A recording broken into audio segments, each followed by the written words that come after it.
How'd you know I was gonna get some chicken? He looked at me like I was crazy. Come on, buddy.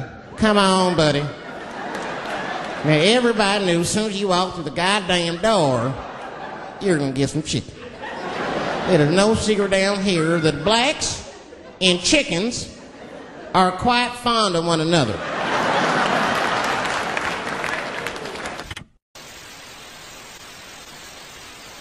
Reach for the sky, boy.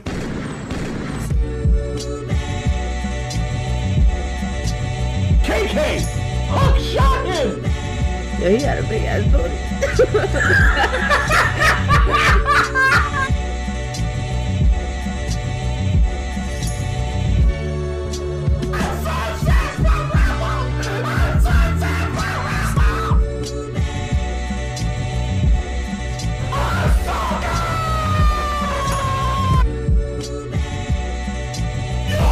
Oh my God!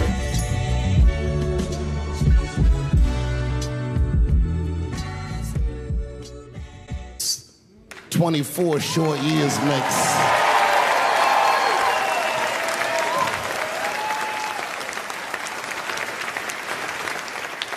And right before that time, my father had died. He never lived to see me do it.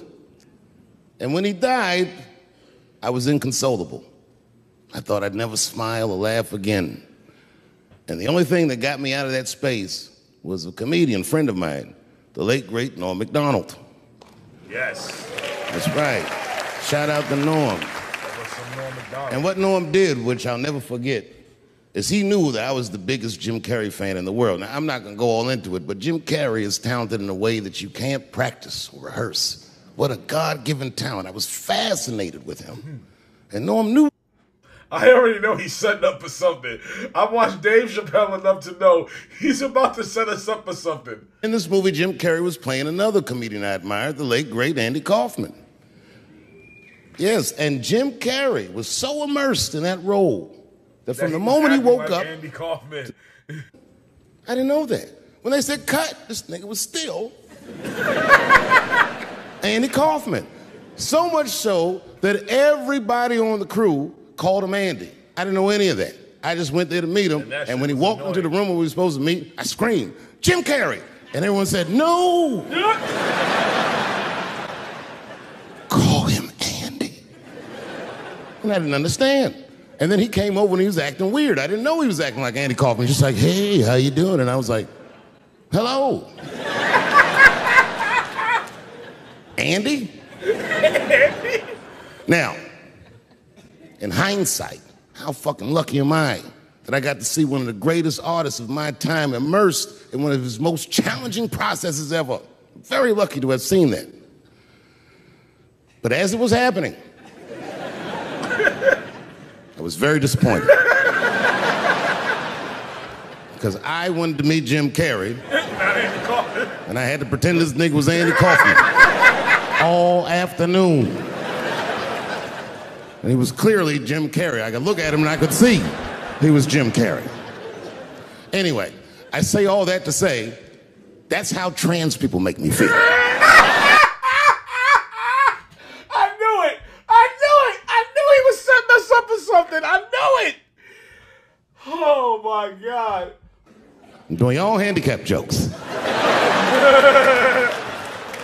Well, they're not as organized as the gays. And I love punching down. There's probably a handicap in the back right now, because that's where they usually make them sit. Oh, shit! I came here to laugh at transgender people. I didn't know this nigga was gonna make jokes about us. Come on, y'all, let's get the fuck up out of here.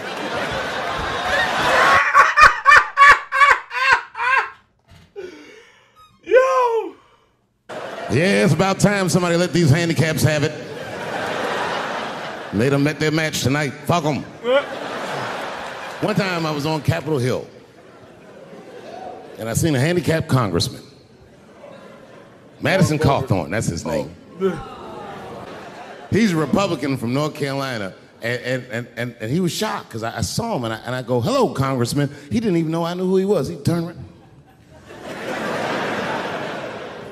Then I just walked away. I wanted him to see me do something he couldn't do. Oh, shit. I skipped. That nigga was mad.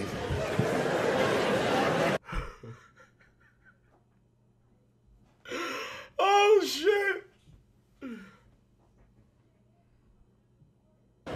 I don't know if you follow politics. I'm not trying to be funny, but he lost his seat. He ran a bad race. He was running for Congress again, and this motherfucker tried to be controversial. He was on all them right-wing podcasts talking all that shit. He was like, Washington is worse than Hollywood. I was at home like, what? He said, these people are disgusting. They have orgies and sex parties and drug parties. And I was thinking, this nigga sounds like Juicy Smouye. This nigga sounds like Juicy Smouye. He's lying. Now, I don't doubt that they do this kind of shit in Washington. But I doubt he's seen it with his own eyes. Because who the fuck invites a paraplegic to an orgy? So this nigga can roll around and snitch on everybody.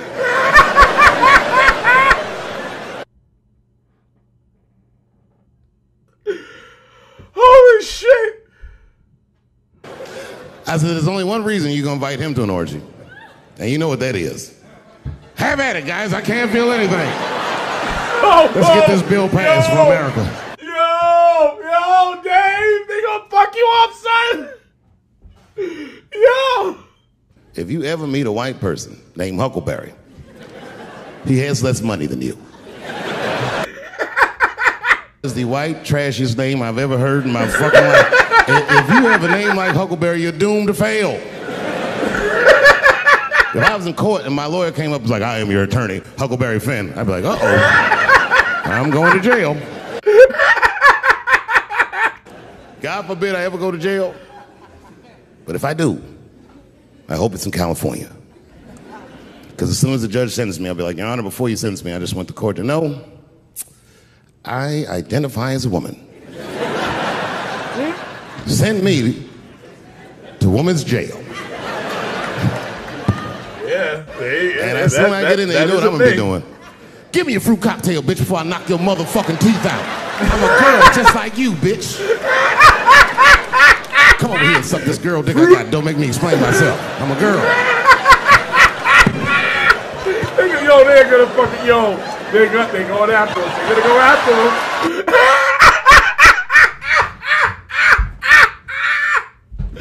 Yo, I gotta stop. Yo. Oh, shit. Pause. Oh. I gotta stop. Hold on. Oh, shit. It's making my insides hurt. Oh, shit. I need water. It's my impression of the dead people on the Titanic. You didn't let me finish. This is my impression of the dead people on the Titanic as the submersible was approaching their ship. Oh, man. That's good enough. All right, here it goes.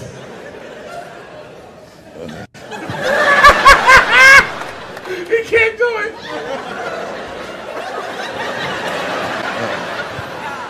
I gotta do it. I'm gonna do it. Okay, here it goes. Join us in our watery grave.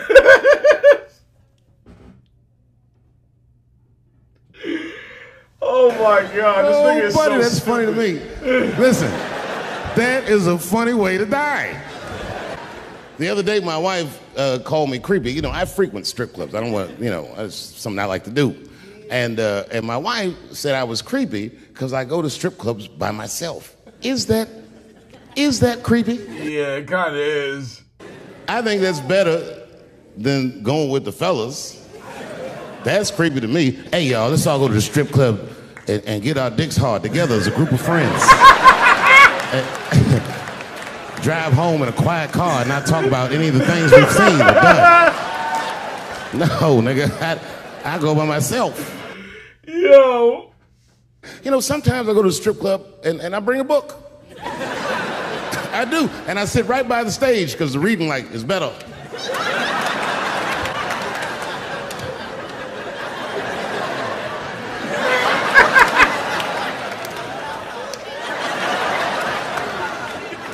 One time I went to a strip club, and this is weird. I don't know why. The stripper, for some reason, told me her real name. I know, so I left. She didn't understand. She was like, "Where are you going?" I was like, "Good night, Deborah."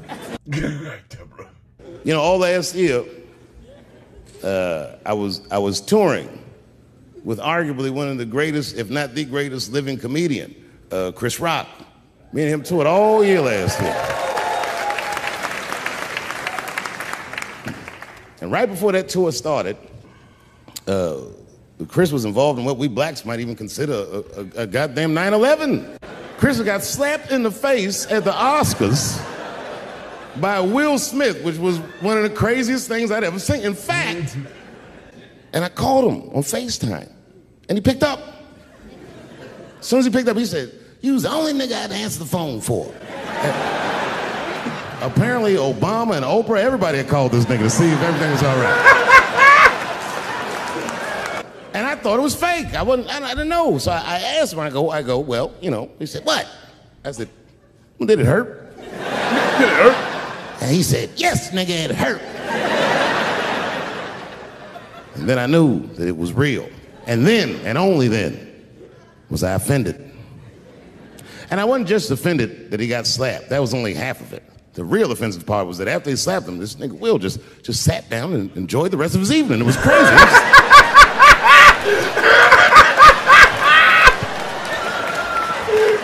What the fuck is this? So I went to see him tape his special. He taped it right up the street in Baltimore. Now, Right up the street in Baltimore. you guys are from D.C., so you know about Baltimore. We all know that through the years, D.C. has been through some very, very tough times. Sadly, Baltimore is still in a very tough time. Not everybody in the world really can understand the depth of Baltimore. Baltimore is so desperate that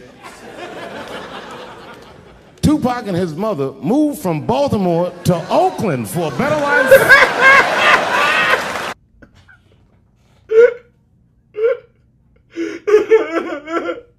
And I can't believe he did this. He shocked a Baltimore crowd. I didn't even know that was possible. I started doing comedy around here. Shocked them. And you know what he said that got him? He looked at the crowd. He walked out. I didn't expect him to say this. He looked at the crowd. It was all black. Baltimore black. Baltimore black. Even if you rich and black in Baltimore, you know them niggas is traumatized about something. And Chris shocked him. And this is what he said. He went to that crowd. That crowd. He said, "I refuse to be a victim." And the crowd said, "Oh." And I was backstage looking like, "Nigga, watch the tape." Nigga, watch the tape. Nigga, watch the tape. You know, everything's funny. Everything's funny till it happens to you. Yeah, he got tackled. 3 months, a mere 3 months after that terrible attack that Chris Rock endured, I was on stage at the Hollywood Bowl, and a lunatic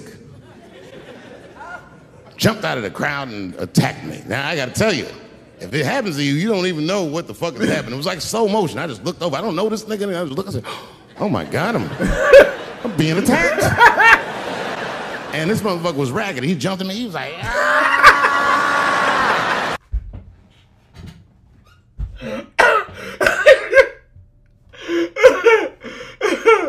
He had been growing dreadlocks. Not the beautiful dreads that Rastafarians grow. These were accidental LA homeless dreads.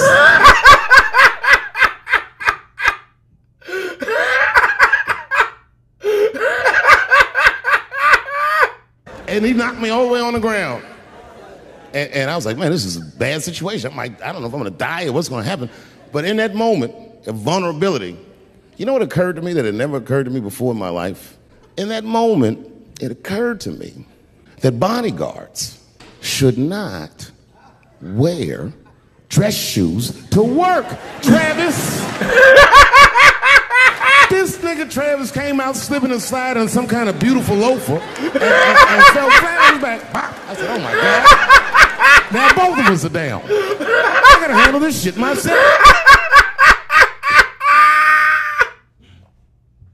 Before that, I'd been making fun of Chris Rock.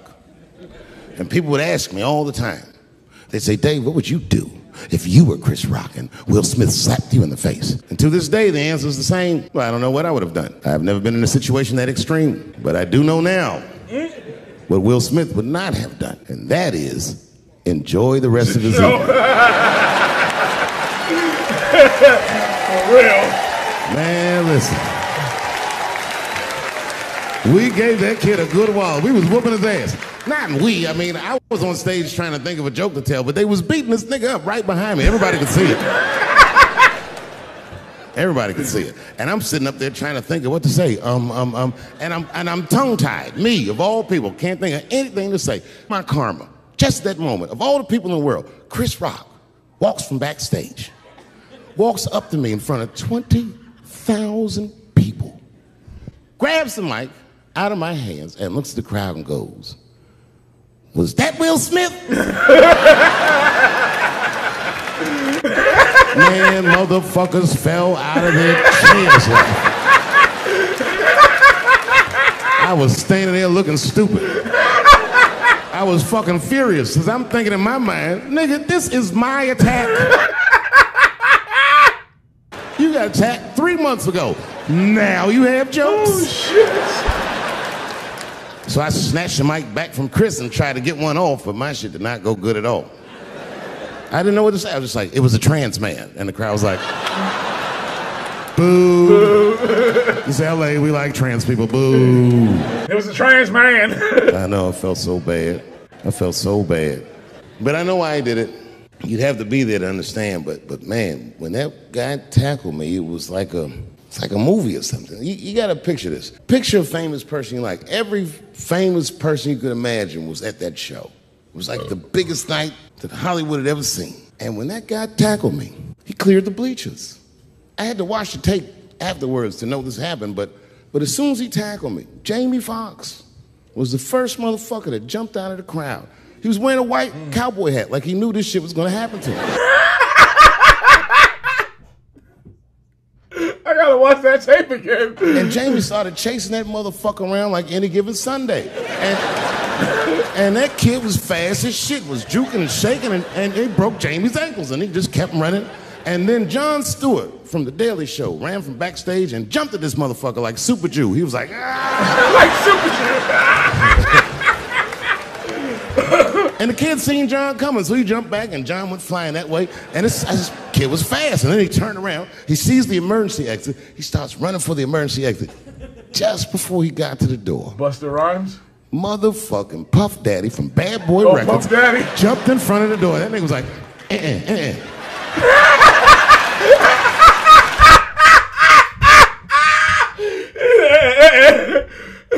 We got that motherfucker. And then every celebrity just ran out because every celebrity saw themselves in me, and they just started beating the fuck out of that kid. I thought Busta And I know Rhymes Chris was backstage looking like, At least that's what I nobody helped heard. me.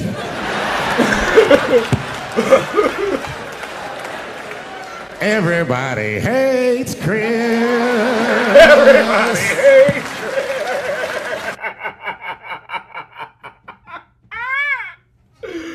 Yo! This thing is ruthless. The kid, while we was beating on him, reached in his waistband, pulled out a .22 caliber pistol. That shit was mayhem. Everybody started screaming, oh my God, he's got a gun. He's got a gun. And then I got scared. I was in the back, but I was scared because I knew that everybody that was with me was armed. Yes, if they had shot and killed this kid on stage at the Hollywood Bowl, like I pay you to do, Travis. I hate you to do, Travis. I'm sorry, Dave. I'm so sorry. Next time I'll just wear my tip. But Travis G'd up. Travis wrestled the gun out of the kid's hand, and then he took it like this and tried to chamber the round, and he couldn't. So he pulled the trigger, and it wasn't a gun. A knife blade popped out of the front. I guess this kid was going to stab me. Some scary shit. So the next night, even though I didn't have a show, I said, I gotta get right back on stage. And I went and did a show. And someone in the audience screamed out, Dave, what happened with the attack? And I didn't know there was journalists in the room. All I said was that this nigga had a knife that identified as a gun. I got 6 more weeks of bad press for that joke. I didn't even do nothing to this thing. That was not right. That was not right. He had a knife that identified as a gun. And then the New York Post went to the jail and interviewed my attacker like he was some kind of hero. And I read that interview. Turns out the entire attack was my fault. Yes, I triggered him. I didn't mean to. I had done jokes about the homeless. It turns out this young man was homeless. And I mean, there's no way I could have known this. How the hell did he get into the show? For a homeless guy, this nigga had incredible seats. Exactly, what the fuck? That shit sounds like a setup, bro. And they said I triggered him because I had done LBGTQ jokes, and it turns out this fella was a B. That was the headline in the article. It said, Dave Chappelle's alleged attacker is bisexual. I said, alleged attacker? Alleged attacker? This motherfucker definitely attacked me. I'll show you the tape. I don't understand why He's allegedly bisexual. Pause. I don't understand why they do that. When you clearly see the motherfucker, you know it's him. They still say allegedly. What allegedly? You see that the motherfucker did it. And Will Smith didn't allegedly slap Chris Rock. He slapped the shit out that nigga. They didn't say he allegedly did it. They said he did it. How they gonna say allegedly to this nigga? Alleged attacker. Allegedly bisexual. I'm gonna need to see him suck somebody's dick before I believe the rest of this article.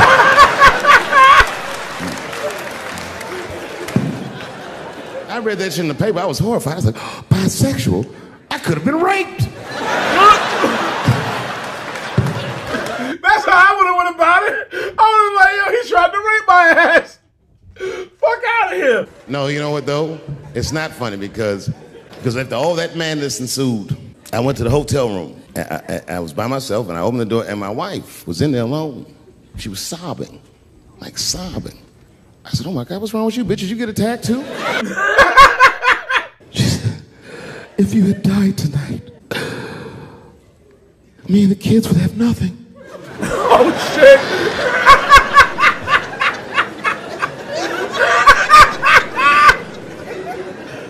So I sat down on the bed next to her. And I reached in my pocket, I pulled some keys out that she had never seen before. She said, what are those keys? And I gently placed them in her hands. I said, sweetheart, those are the keys to my safe deposit box. God forbid anything ever happen to me. But if it does, don't even worry about it. You and the kids have everything you need in that box. I've already taken care of it. Do you know this bitch looked in the box while I'm alive and well? Oh, shit. Who does that? Yo! Oh, my God. And then she was mad at me. She said, God damn it, David, I opened that box. I said, you did? She said, yes, I did. And there was nothing in there.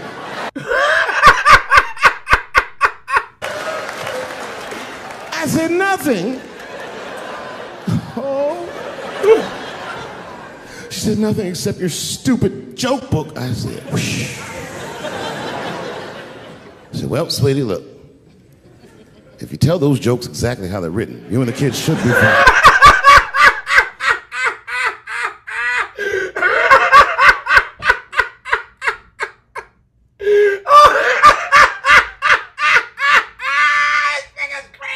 What is this shit? Come join me in my watery grave. No, you gotta roll your throat. Join me in my watery grave.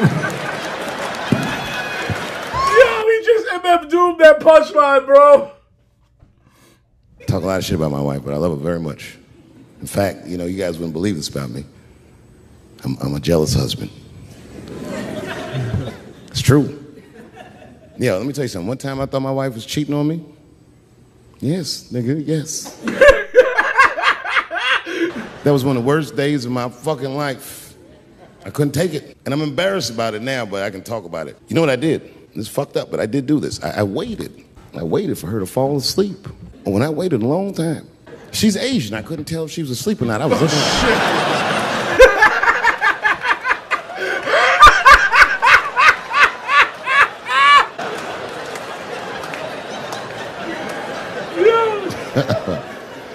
And when I was sure she was asleep, you know what I did? I stole the iPhone, took it downstairs and started trying out passwords to see if I could open it.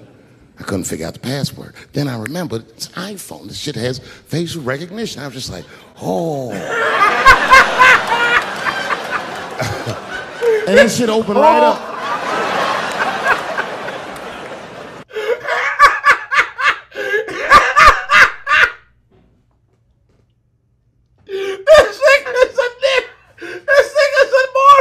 Fella named Earl. I don't know anybody named Earl. I woke her up out of her sleep. I said, wake the fuck up. Who the fuck is Earl? And she said, David, what are you talking about? Oh, don't you play dumb with me, bitch. I done open your phone. Who is Earl? And she said, oh my God, David.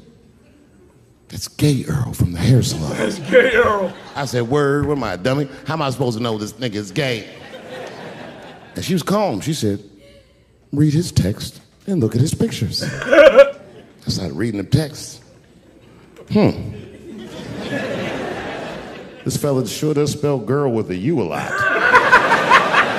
I couldn't believe it. This fella looked gay and still pictures. His mouth was open in every shot.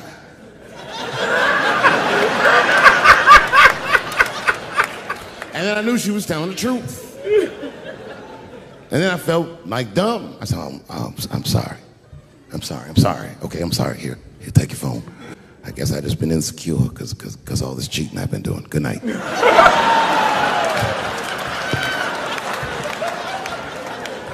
And she didn't let me leave. She said, well, since you want to wake a bitch up. And then she pulled my phone from under her pillow. I said, what the fuck? She said, who is this bitch in this picture? I said, how'd you open that phone? She said, it was easy, nigga. All I had to do was mash my nose and go like this. And it opened right up. I said, what the fuck? Yes! She said, who is this bitch? I said, give me that. Oh, girl, relax. That ain't no bitch. This is my friend, Deborah.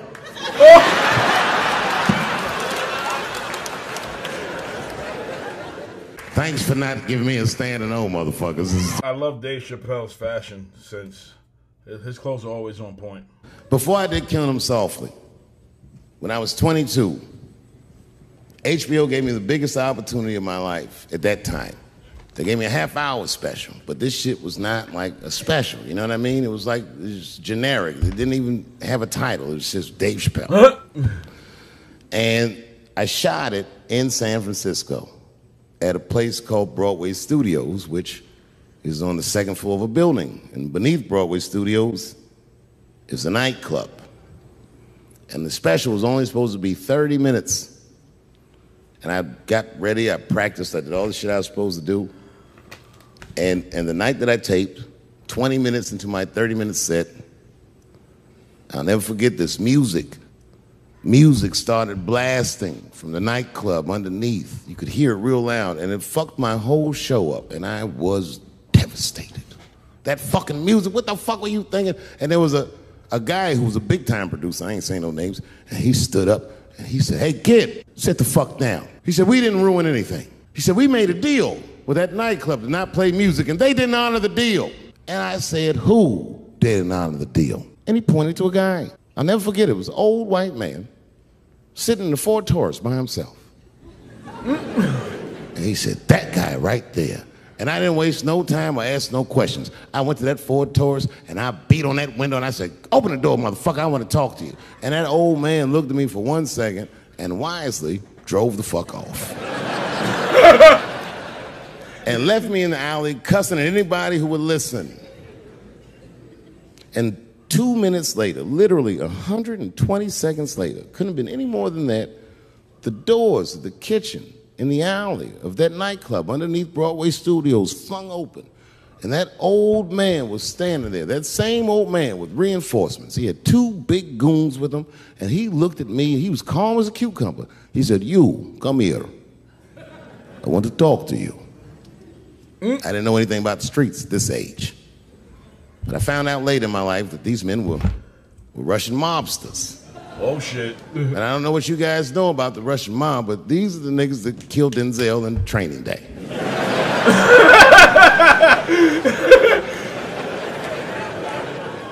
And all the producers knew what I was up against. They said, Dave, do not go in there. And I said, fuck y'all. And I walked right into that kitchen, and they closed the doors behind me, and it got dark as fuck in there. And I knew, I'm not dumb, I knew I was in a bad situation. But you have to understand, I believed in what I was doing, and I didn't give a fuck. Just kept cussing at these motherfuckers, telling them how they ruined my life. And that old man couldn't believe that I was talking all this shit.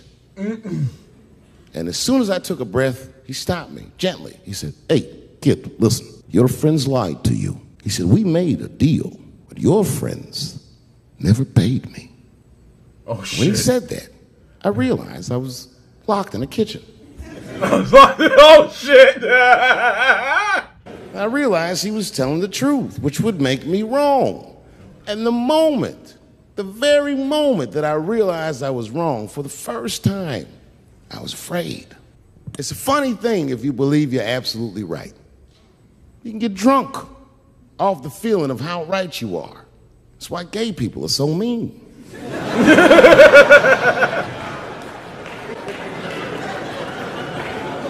see that white guy?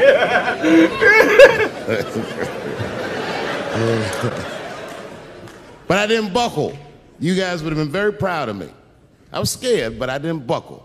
I said, well then, sir, I owe you an apology. But I believe that no matter what reason that music was playing, it ruined my life. And that old man looked at me with sympathy in his eyes.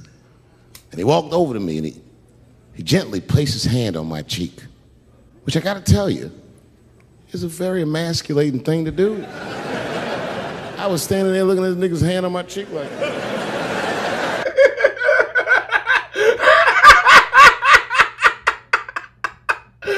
and he said, you are a real man.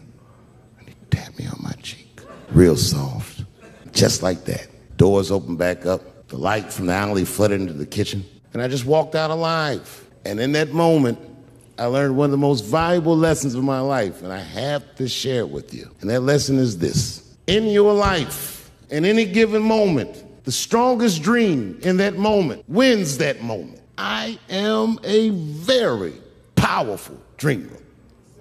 Yeah, I'm not lying. But then sometimes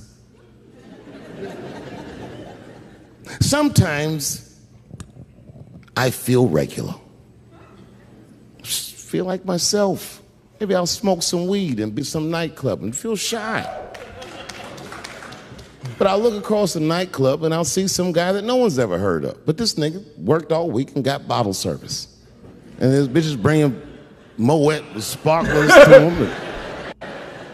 I picture in my mind he's Persian. He's doing some kind of weird Persian dance. And he got 6 bitches at his table because he got so much liquor, and they all call him saying, go Cena, go Cena. Go Cena. And I'll be looking across the room like, oh my God, I'm in that guy's dream. I can hear him telling his friends, hey, how was the club last night? Man, that shit was fantastic. I had bottle service. I seen Dave Chappelle across the club looking at me like, ooh, that?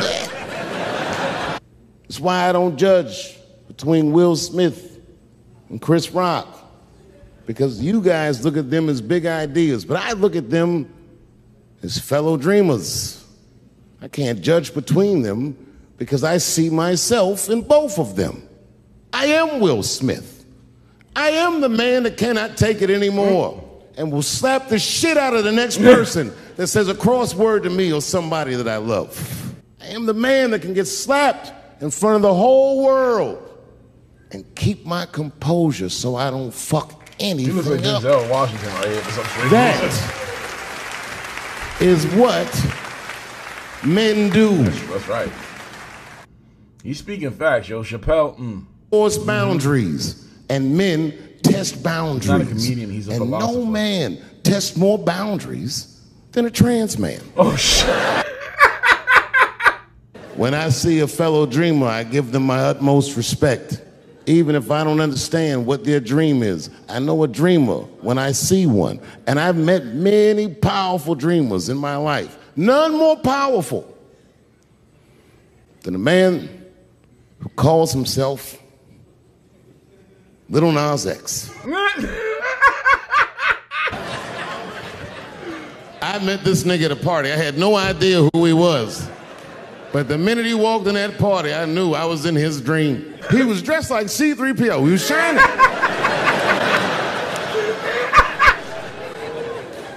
And everyone was like, oh my God, there he is. That's Little Nas X. I didn't know who he was. And for some reason, out of all them dreamers, he walked right up to me.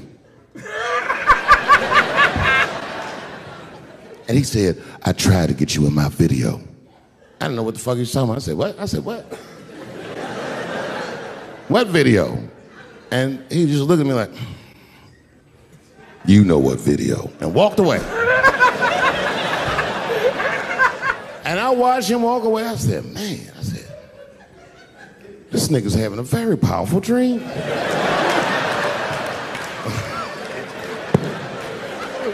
Nigga's having a very powerful dream.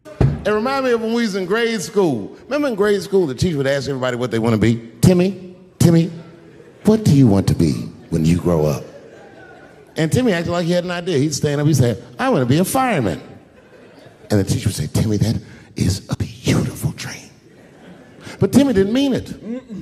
Timmy said he wanted to be a fireman because deep down, Timmy's attracted to fire. And by the time he's 14 years old, this nigga's a full-blown pyromaniac playing with kerosene and matches like a goddamn expert. And then one night he goes downtown with his buddies, fucking around with fire, and burns a warehouse down. And he doesn't know it, but there's 13 migrant workers from El Salvador, and they're in that motherfucker. They get trapped, and then they die in the fire. Isn't that a tragedy? It was an accident. He's only 14 years old, but he's black. So they try him as an adult. Oh, there you go. And Timmy ends up spending the rest of his life in jail. Dream deferred. Burp, burp. What about you, Billy? Billy, what do you want to be when you grow up? And Billy stands up and he says, I want to be president of the United States. And the teacher says, oh my God, Billy, that is a wonderful dream. He's on track to be president, but junior year he wipes. When he's 16, he gets his girlfriend pregnant and has to drop out of high school to make ends meet. But lucky for him, the local Walmart's hiring. Here comes the By punchline. the time he's 20 years old, this motherfucker makes assistant manager at Walmart. He's the youngest one in the district. He says, oh my God, if I can keep this up for 4 more years, I could be a manager. And if I can keep this up for 6 more years after that, I could even be a regional manager and have as many as 3 Walmarts under my control. And he's a big picture guy. He sees where this path is going, so he kills himself. Oh, shit.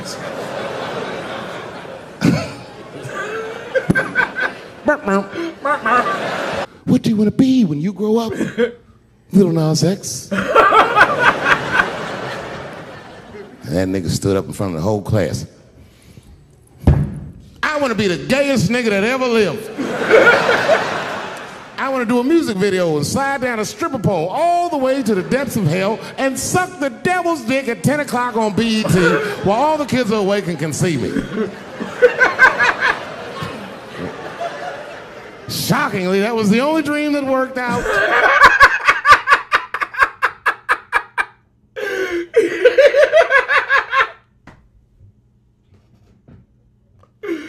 Oh, man, I knew he was going to hit. That's why I'm here tonight in the city where I built the dreams that I live.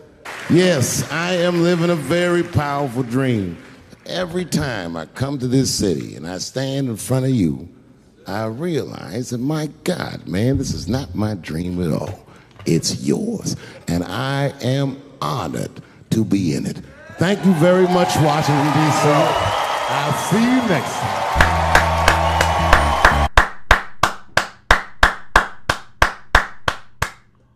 Why am I clapping on the screen? That was great. I laughed so hard, I had to stop and take a break because my insides was hurting. I'm like, that's how That's how funny this shit was, bro. This man is not just... Hold on for a second.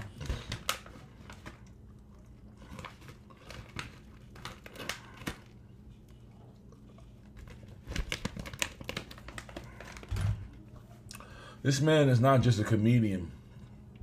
He's a philosopher, just like in the tradition of Dick Gregory. I could see somebody like Dave Chappelle quitting comedy and going into politics. I think he would kill it. I'd vote for him. But this shit was fucking funny. And he knocks it out the park every time. And the way he sets up a joke, like I said, he's like an MF Doom of comedy, bro. The way he sets you up with the punchline, and the way he finishes it is genius. It's just pure genius. And I don't care what nobody says, bro. He's the best living comedian of our generation, man. You know, other than the Patrice O'Neal, man, it's Dave Chappelle, straight up. And I say this: protect this brother at all costs. Out of 1 out of 10, I gave this shit a fucking 8.5. I thought it was very fucking funny. It wasn't the funniest specials. I think there were others that I found funnier, but it was still fucking funny. It still had me, you know, I was in more pain watching other shits, but if I'm laughing and I'm in pain, it's freaking funny. And straight up, I liked the jokes about his wife. Trans jokes was hitting.